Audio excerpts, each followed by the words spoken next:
देखा कितना गुस्सा, कितना क्रोध। यज्ञ की सफलता में काम, क्रोध, मोह, लोभ, अहंकार निकट भी नहीं होना चाहिए। निकट भी। वो यज्ञ चाहे पांडवों का हो और वो यज्ञ चाहे वर्तमान में सतगुरु रामपाल जी परमेश्वर जी ने हम आत्माओं को दिए हैं रोजाना करने के लिए, या चाहे आश्रमों में भंडारा हो, चाहे यज्ञ हो, निकट भी नहीं होना चाहिए, आसपास भी।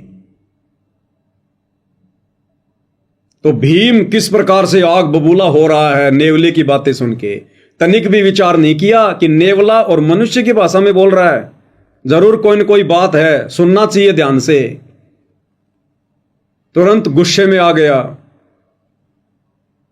और यही गुस्सा भाई और बहनों हमारे सतलोक आश्रम से जुड़े भाई बहन,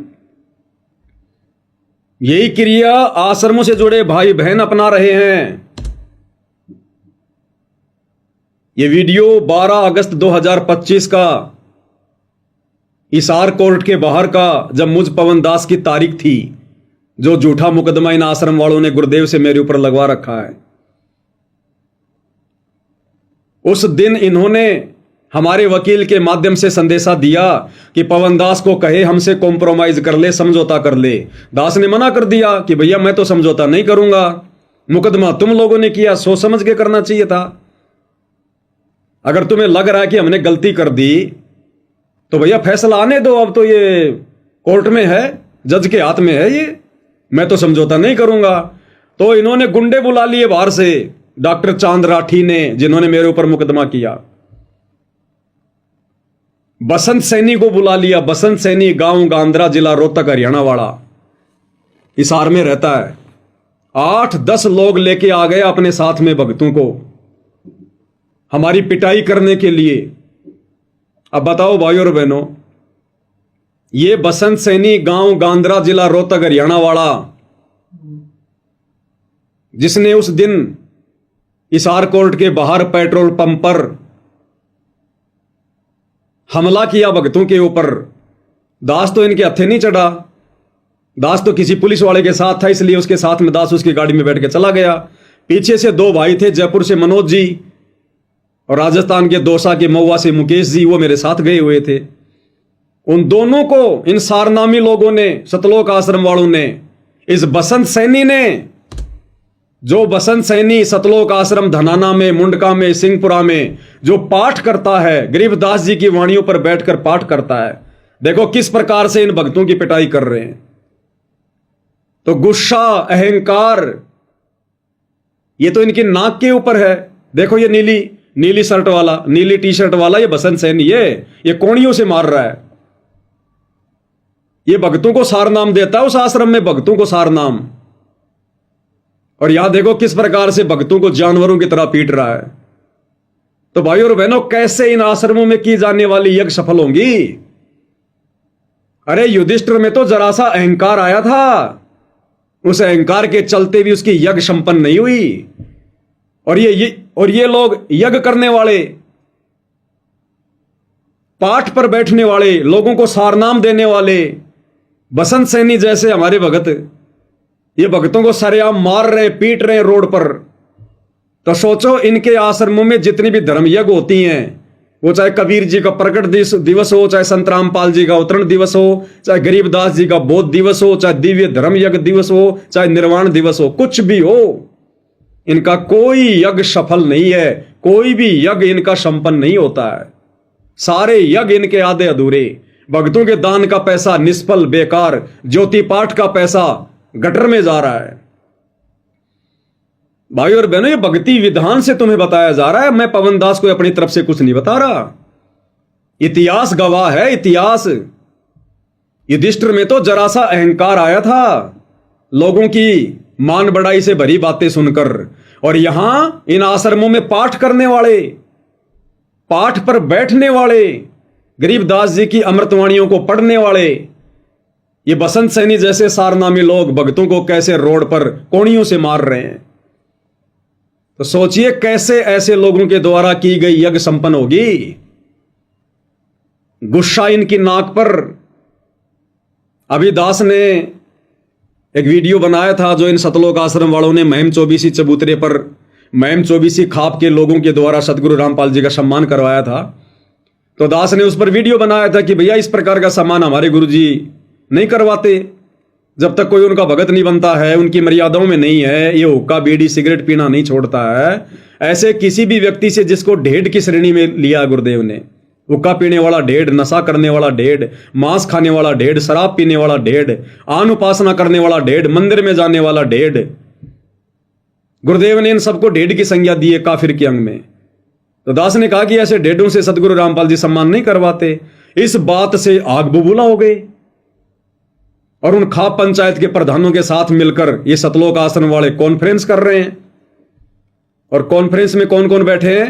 विकास सिंहपुरिया, चांद राठी, हरियाणा का स्टेट कोऑर्डिनेटर अमन गोदारा, मुख्य लोग। और क्या अपने विचार व्यक्त कर रहे हैं भाई और बहनों, इनके शब्द सुनना। कह रहे पवन दास अगर हमारे खाप पंचायतों की बेइज्जती करेगा हमारा रंग बदल जाएगा, हमसे बर्दाश्त नहीं होगा। इन आश्रमों में धर्म यज्ञ करवाने वाले भक्तों के विचार हैं ये, ध्यान से सुनिएगा एक एक के।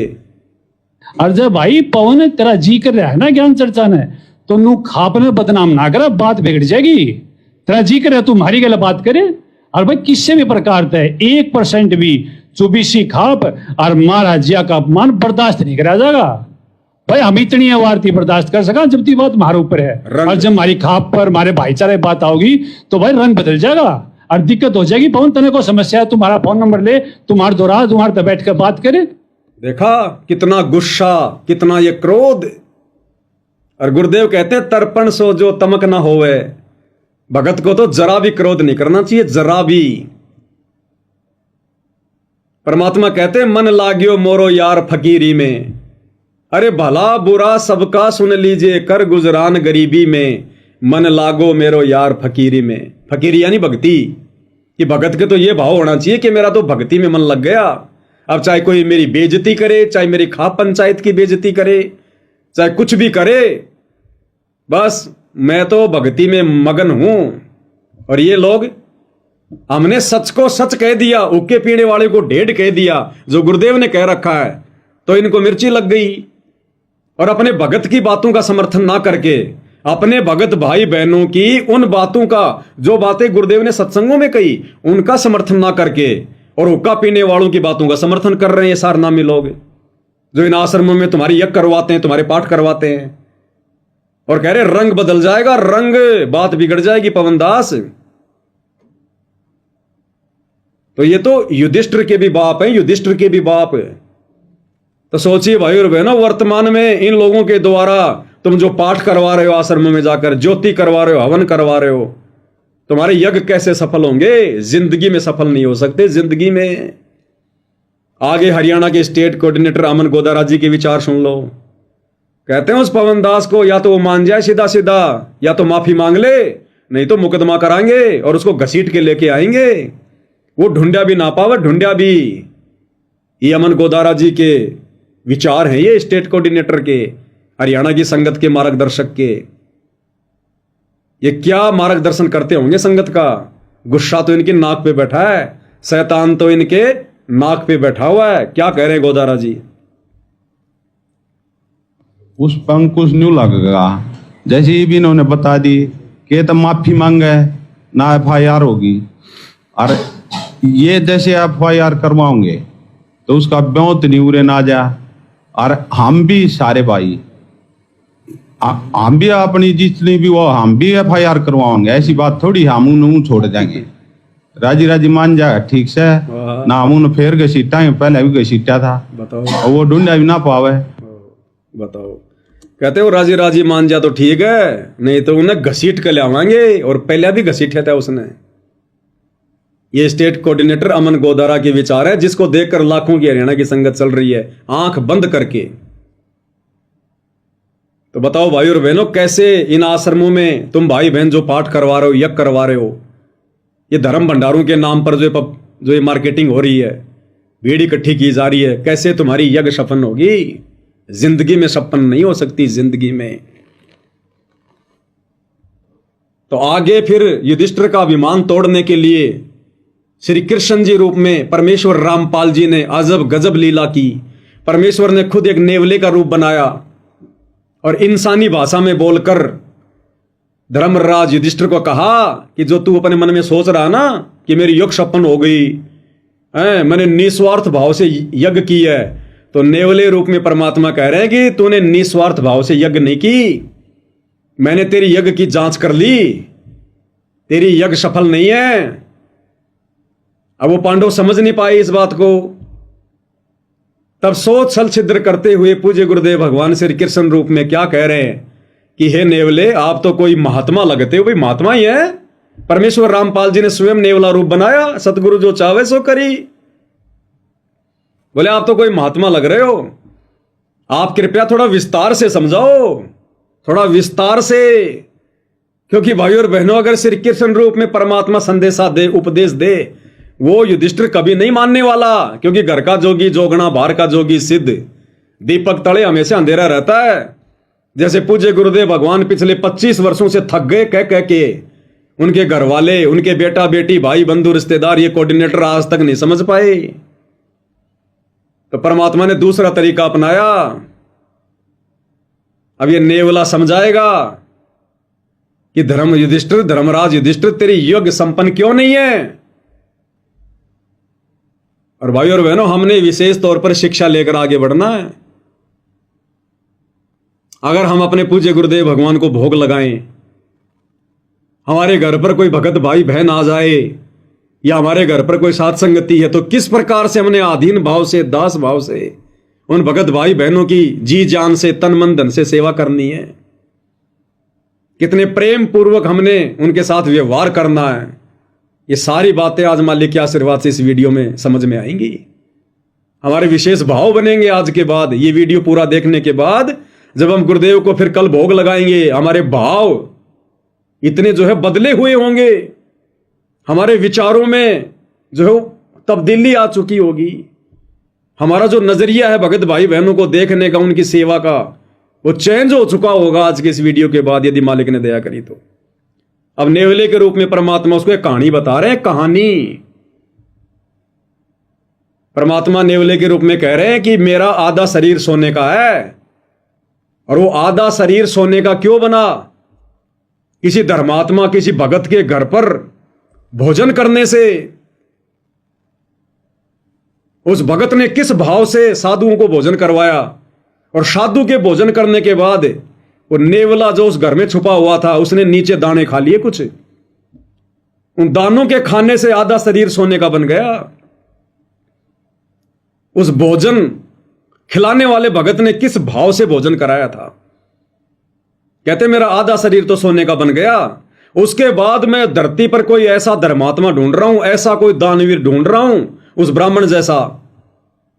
मैं हर यज्ञ में जाके भोजन करता हूं, लेकिन मेरा शरीर सोने का नहीं बन रहा।